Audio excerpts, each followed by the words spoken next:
एक सहज बात है कि स्त्रियां एक अबला के रूप में मानी जाती हैं। भले वो कितनी भी ऊंचे उठ जाएं, कितनी भी तरक्की कर लें, कितनी भी पोस्ट पर पहुंच जाएं, लेकिन फिर भी स्त्री स्त्री है। उसके लिए अपनी मर्यादा की आवश्यकता है, उसके लिए अपनी शील की रक्षा की आवश्यकता है और परिस्थितियों के अनुसार उसके अंदर में वैसा साहस और शक्ति की आवश्यकता है। पर इस सारी दृष्टिकोण से स्त्रियां मान लीजिए पीछे ही रहती हैं और पुरुष जो हैं वो आगे रहता है। यही कारण है पुरुष के लिए पुरुषार्थ प्रधान कहा गया है। बड़े बड़े पुरुषार्थ में प्रधान यदि हैं तो पुरुष हैं, स्त्रियां नहीं हैं। और यही कारण है कि स्त्रियों के लिए पुनर्विवाह की या अनेक विवाह की परंपरा नहीं है। और जो स्त्रियां अगर ऐसा कुछ काम करती हैं अपने धार्मिक दृष्टि से या सामाजिक दृष्टि से, वो अच्छा नहीं माना जाता है।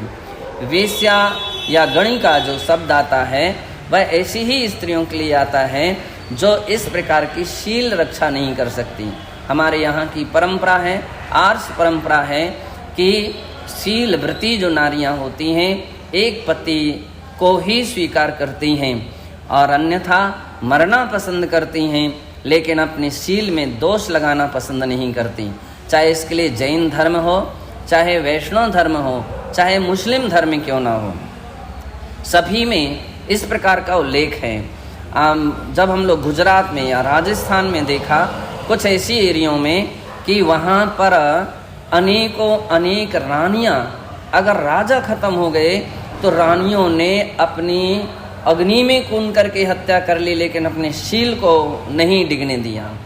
मुस्लिम समाज में जो बुर्खा पहनने की जो परंपरा है उसके पीछे यही सिद्धांत है कि वह उसको कोई ना देख सके, ताकि उसका कोई हरण ना कर सके या कोई उसका प्रति गलत दृष्टि ना डाल सके, ये दृष्टिकोण रहता है।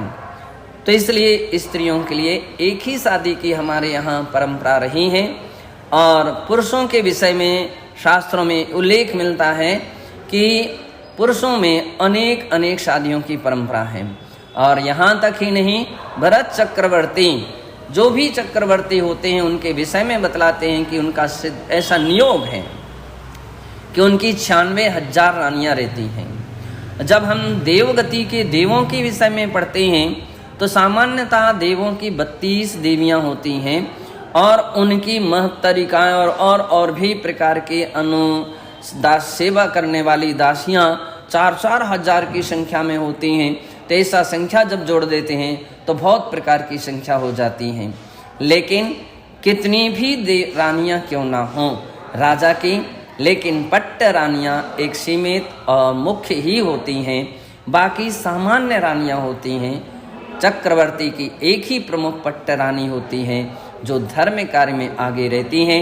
इसी प्रकार से राम लक्ष्मण सीता, राम लक्ष्मण श्री कृष्ण आदि के विषय में भी जैन ग्रंथों में वर्णन है और उनकी पट्ट रानियां एक ही प्रधान रूप से स्वीकार की गई हैं, ऐसा जानना चाहिए। यानी स्त्रियां एक ही शादी कर सकती हैं, पुरुष अनेक शादियां कर सकते हैं। लेकिन इस बात का भी ध्यान रखिए वर्तमान में ऐसा कोई ना करने लग जाए।